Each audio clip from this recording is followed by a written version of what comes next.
it's a week 4 update of what's going on here in the greenhouse, and I actually will be doing a little planting for you. So stick around if you want to see how we do some starts.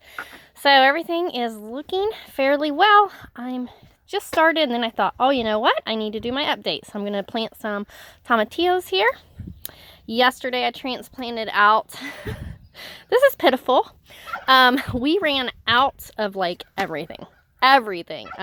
I haven't been out at all for a couple weeks, and we ran out of pots, and we weren't prepared as far as the greenhouse for this COVID-19. So look what I did. You have to improvise sometimes. I have the trays that our pots go in, but then I didn't have the pots. So literally what I did was just went ahead and put the dirt in the trays and planted them just like that. So they'll stay in there a couple weeks. The worst thing you can do to a seed start is let it become root bound. So I do not let that happen at all. So as soon as they get their, set of true leaves, I get them out and plant them in preferably a 3-inch pot.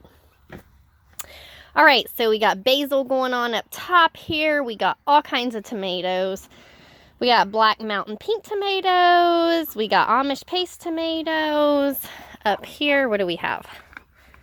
We got some Margaret sweet peppers that need some water. I just brought those out from the house because I need to fertilize them with some organic fertilizer.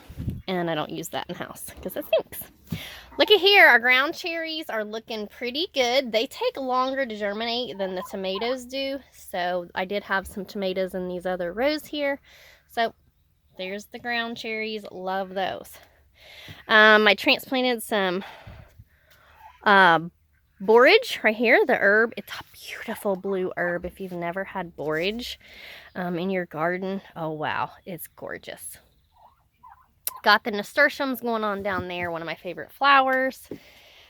Just brought the eggplant out because I'm going to have to transplant some more eggplant, the amaranth. And I brought some houseplants out. As you can see, my houseplants get pitiful looking during the winter. So then I have to try to let them recoup out here. So just parsley, some lettuce. Here is my little tomatillos that I'm going to transplant right now for you all. Some more pitiful little hanging baskets that will look beautiful here in another month or so. All right, so that's what's going on. Now, let's go ahead and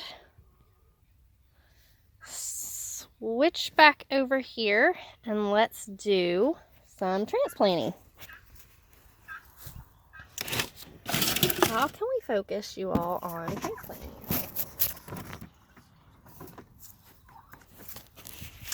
Okay, maybe we won't. I don't know. But anyways, what I do is wet the soil really well.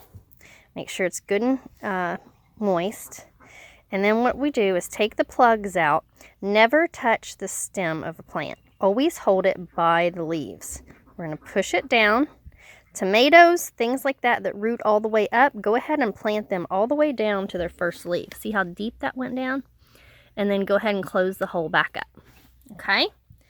You can see here on these tomatoes that I transplanted yesterday, okay?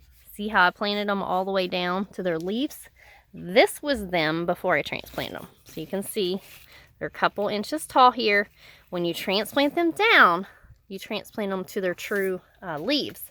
And every time I transplant, I do the same thing. So if I transplant these guys up into a 5-inch pot, I'll plant it all the way down again. Because a tomato roots anywhere it touches the ground. So you want a really short, stocky plant as best you can get. So keep on potting them all the way up to, really high, because they're just developing more roots. So that when the summer heat comes, they'll be, have tons of roots in the ground so that they can thrive.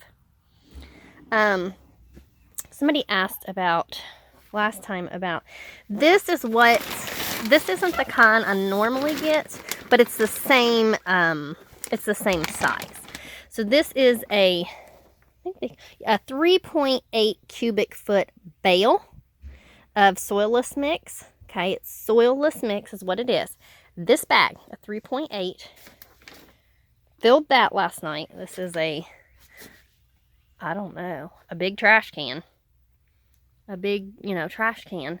I've already used some to pot, and I have this much, which is probably at least a quarter to a third of a bag still left. So it fills up like 1.5 of these big trash cans. Do you see everything here?